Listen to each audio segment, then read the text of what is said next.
Hi ಎಲ್ಲರಿಗೂ ನಮಸ್ಕಾರ. ನಾನು ನಿಮ್ಮ ಅಶು ಆಚಾರ್ಯ ವ್ಲಾಗ್ಸ್ಗೆ ಸ್ವಾಗತ. ಮಾರ್ನಿಂಗಿಂದನೇ ನಾನು ವ್ಲಾಗ್ನ ಶುರು ಮಾಡ್ತಾಯಿದ್ದೀನಿ. ಇವತ್ತು ನನ್ನ ಮಕ್ಕಳಿಗೆ ಆಲೂಗಡ್ಡೆ ಪಲ್ಯ ಅಂದರೆ ತುಂಬ ಇಷ್ಟ ಅಂತ ನಾನು ಮೊದಲೇ ಹೇಳಿದ್ದೆ. ಅದಕ್ಕೆ ಅವಳಿಗೆ ದೋಸೆ ಮಾಡಿದವಾಗ ಆ ಪಲ್ಯ ಅಂತೂ ಇದ್ದೇ ಇರುತ್ತೆ. ನಾನು ಈ ಒಗ್ಗರಣೆ ಸೊಪ್ಪನ್ನು ತಾಯಿ ಮನೆಯಿಂದ ತರಿಸ್ಕೊತೀನಿ. ಅದನ್ನು ನಾನು ಒಂದು ಡಬ್ಬದಲ್ಲಿ ಹಾಕಿ ಫ್ರಿಜ್ಜಲ್ಲಿ ಇಟ್ಕೊಂಡಿರ್ತೀನಿ. ಯಾಕಂದರೆ ನಮ್ಮ ಮನೆಯಲ್ಲಿ ಎಷ್ಟೇ ಗಿಡ ನೆಟ್ಟರೂ ಆ ಒಗ್ಗರಣೆ ಗಿಡ ಮಾತ್ರ ಬೆಳೀತಾನೆ ಇಲ್ಲ ಇಲ್ಲಿ. ಅದು ನಮ್ಮ ತಾಯಿ ಮನೇಲಿ ಸಿಕ್ಕಾಪಟ್ಟೆ ಗಿಡ ಬೆಳ್ಕೊಂಡಿದೆ. ಹಾಗಾಗಿ ನಾನು ಆವಾಗವಾಗ ತರಿಸ್ಕೊಂಡು ಈ ಥರ ಶೇಖರಣೆ ಮಾಡಿ ಇಟ್ಕೋತೀನಿ.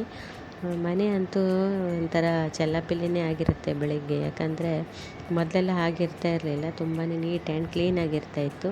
ಇವಾಗ ನಮ್ಮ ಯಜಮಾನ್ರು ಉಪವಾಸ ಅಂತ ನೈಟ್ ಮಾಡ್ತಾರೆ. ಆವಾಗ ಅವ್ರೇನಾಗುತ್ತೆ, ತಿಂಡಿ ಮಾಡಿಕೊಟ್ಟು ನೈಟು ನಾನು ಏನು ಮಾಡ್ತೀನಿ, ಎಲ್ಲನೂ ವಾಶ್ ಮಾಡಿ ಇಟ್ಟಿರ್ತೀನಲ್ಲ, ಹಾಗಾಗಿ ಅದನ್ನು ಬೆಳಗ್ಗೆನೇ ಅರೇಂಜ್ ಮಾಡ್ಕೋತೀನಿ. ಬೆಳಿಗ್ಗೆ ನಾನೇನು ಮಾಡ್ತೀನಿ, ಈ ಬಾಗಿಲಿಗೆ ರಂಗೋಲಿ ಹಾಕ್ತಾಯಿದ್ದೀನಿ. ಆಮೇಲೆ ಅಲ್ಲೇ ಆಲೂಗಡ್ಡೆ ಪಲ್ಯ ರೆಡಿಯಾಗಿತ್ತು. ಇವಾಗ ಅದಕ್ಕೆ ತೆಂಗಿನಕಾಯಿ ತುರಿನ ತುರಿದು ಹಾಕ್ತೀನಿ. ನಮ್ಮ ಕಡೆ ತೆಂಗಿನಕಾಯಿ ತುರಿನ ಜಾಸ್ತಿ ಬಳಸ್ತೀವಿ. ತೆಂಗಿನ ಮರ ಮನೆ ಹತ್ರನೇ ಇರೋದ್ರಿಂದ ಈ ರೀತಿ ನಾವು ಮಣೆನ ತುರಿಯೋದಕ್ಕೆ ಅಂತ ಇಟ್ಕೊಂಡಿರ್ತೀವಿ. ಇದನ್ನು ಅಂದರೆ 2 ಕೆಲಸಕ್ಕೆ ಯೂಸ್ ಮಾಡೋಕ್ಕಾಗತ್ತೆ. ತೆಂಗಿನಕಾಯಿನ ತುರಿಬೋದು, ತರಕಾರಿ ಹೆಚ್ಚೋದಕ್ಕೂ ಕೂಡ ಯೂಸ್ ಆಗುತ್ತೆ ಅದು. ಆಮೇಲೆ ನೀರನ್ನು ನಾವು ಕಾಯಿಸಿನೇ ಕುಡಿಯೋದು. ಹಾಗಾಗಿ ದೊಡ್ಡ ಪಾತ್ರೆಯಲ್ಲಿ ದಿವಸಕ್ಕೆ ಒಂದು 2 ಸಲನಾದರೂ ಕಾಯಿಸಲೇಬೇಕಾಗತ್ತೆ. ಆಮೇಲೆ ಮನೇನ ನಾನು ಯಾವಾಗ್ಲೂ ಬೆಳಗ್ಗೆನೇ ಕ್ಲೀನ್ ಮಾಡ್ಕೊಬಿಡ್ತೀನಿ ಒಂದು ಟೈಮು. ಆಮೇಲೆ ಏನಾದರೂ ಜಾಸ್ತಿ ಗಲೀಜಾದರೆ ಇನ್ನೊಂದು ಟೈಮು ನೀಟಾಗಿ ಕ್ಲೀನ್ ಮಾಡ್ಕೊತೀನಿ. ಇವಾಗ ನನ್ನ ಮಗಳು ಹೇಳೋದಕ್ಕಿಂತ ಮುಂಚೆನೇ ನಾನು ಮನೆಯನ್ನ ಕ್ಲೀನ್ ಮಾಡ್ಕೊತಾಯಿದ್ದೀನಿ. ಆಮೇಲೆ ನನಗೆ ಇನ್ನೊಂದು ವಿಷಯ ಅಂತ ಅಂದರೆ, ಜಾಸ್ತಿ ಟೆನ್ಷನ್ ಆಯಿತು, ಏನೋ ಒಂದು ಬೇಜಾರಾಯಿತು ಅಂತ ಅಂದರೆ ಈ ರೀತಿ ಮನೇನ ಕ್ಲೀನ್ ಮಾಡೋದು, ಕ್ಲೀನಾಗಿ ಇಟ್ಕೊಳ್ಳೋದು, ನೀಟಾಗಿ ಇಟ್ಕೊಳ್ಳೋದು, ಇದ್ರ ಬಗ್ಗೆನೇ ನಾನು ಜಾಸ್ತಿನೇ ಪ್ರೆಷರ್ ಕೊಡ್ತೀನಿ. ಯಾಕಂದರೆ ನನ್ನ ಮನಸ್ಸಿಗೆ ಯಾವುದೇ ರೀತಿ ಟೆನ್ಷನ್ ಮಾಡ್ಕೊಳ್ಳೋಕ್ಕೆ ಇಷ್ಟಪಡಲ್ಲ. ನನ್ನನ್ನು ನಾನು ಬೇರೆ ಯಾವುದಾದ್ರೂ ಕೆಲಸದಲ್ಲಿ ತೊಡಗಿಸ್ಕೊತಾ ಇರ್ತೀನಿ. ಈ ಜೀವನದಲ್ಲಿ ಖುಷಿ ಅನ್ನೋದಿದೆಯಲ್ಲ, ಅದು ಯಾರೊಬ್ಬರ ಆಸ್ತಿನೂ ಅಲ್ಲ. ಅದನ್ನು ನಾವು ಯಾರ ಹತ್ರನೂ ಪಡ್ಕೊಳ್ಳೋ ಅಂಥದ್ದು ಅಲ್ಲ. ಯಾಕಂದರೆ ನಮ್ಮ ಖುಷಿನ ನಾವೇ ಹುಡ್ಕೋಬೇಕು. ಹಾಗಾಗಿ ನಮಗೆ ನಾವು ಖುಷಿಯಾಗಿರೋದಕ್ಕೆ ನಾವು ಪ್ರಯತ್ನ ಪಡಬೇಕು. ನಮ್ಗೆ ಯಾವುದ್ರಲ್ಲಿ ಜಾಸ್ತಿ ಖುಷಿ ಇದೆಯೋ ಅದ್ರ ಕಡೆ ನಾವು ಹೆಚ್ಚಿನ ಗಮನ ಕೊಡಬೇಕು. ನಾನು ಮನೆ ಕ್ಲೀನ್ ಮಾಡೋದು ಈ ಥರ ಇವಾಗ ಇಟ್ಕೊಂಡಿದ್ದೀನಿ.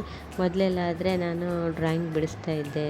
ಮದುವೆಗಿಂತ ಮುಂಚೆ ಆದರೆ ಏನಾದರೂ ಟೆನ್ಷನ್ ಆಯಿತು ಅಂತ ಅಂದರೆ ಕತೆ ಕವನ ಬರೆಯೋದು, ಈ ಥರ ನಾನೇನು ಮಾಡ್ತಿದ್ದೆ, ನನ್ನ ಮನಸ್ಸಿನ ಎಲ್ಲ ನೋವನ್ನು ಮರೆತು ಕೆಲಸ ಮಾಡ್ಕೋತಾ ಇರ್ತಿದ್ದೆ.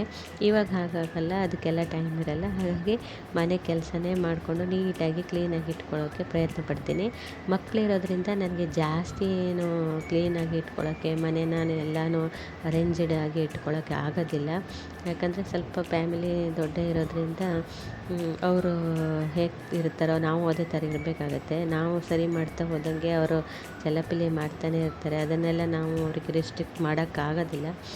ನಮ್ಮ ಅತ್ತೆಗೆ ಅವ್ರು ಹೇಗೆ ಬೇಕೋ ಹಾಗೆ ಇಟ್ಕೊಳ್ಳೋದು ಅಂದರೆ ಅಭ್ಯಾಸ.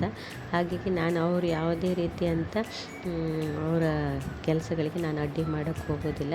ಅವರೆಲ್ಲಿ ಬಟ್ಟೆ ಇಡ್ತಾರೋ ಅಲ್ಲೇ ಇಡ್ತಾರೆ. ಅದನ್ನು ನಾನು ಇಲ್ಲಿ ಇಡಬೇಡಿ ಅಲ್ಲಿ ಇಡಬೇಡಿ ಅಂತ ಯಾವತ್ತೂ ಹೇಳೋಕ್ಕೆ ಹೋಗೋದಿಲ್ಲ.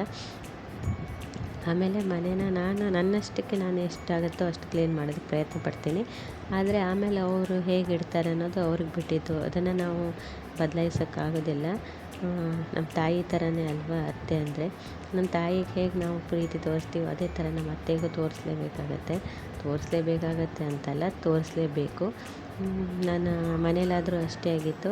ನಮ್ಮ ಅಮ್ಮನಿಗೆ ಜಾಸ್ತಿ ಮನೆ ಕೆಲಸ ಇದರಲ್ಲೆಲ್ಲ ಅಡುಗೆದ್ರಲ್ಲಿ ಹೆಲ್ಪ್ ಮಾಡೋದು ಕಡಿಮೆ ಆಗಿತ್ತು. ಆದರೆ ಕ್ಲೀನಿಂಗು ಈ ಥರ ಅರೇಂಜ್ ಮಾಡೋದು, ಮನೇನ ನೀಟಾಗಿಡೋದು, ಇದರಲ್ಲಿ ಹೆಚ್ಚಿಗೆ ನಾನು ಹೆಲ್ಪ್ ಮಾಡ್ತಾಯಿದ್ದೆ.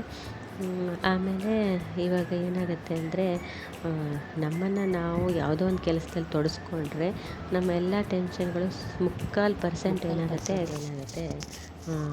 ಇಲ್ಲಿ ನಾವು ಕೆಲಸ ಮಾಡೋದ್ರಿಂದನೇ ನಮಗೆ ಕಡಿಮೆ ಆಗಿಬಿಡುತ್ತೆ.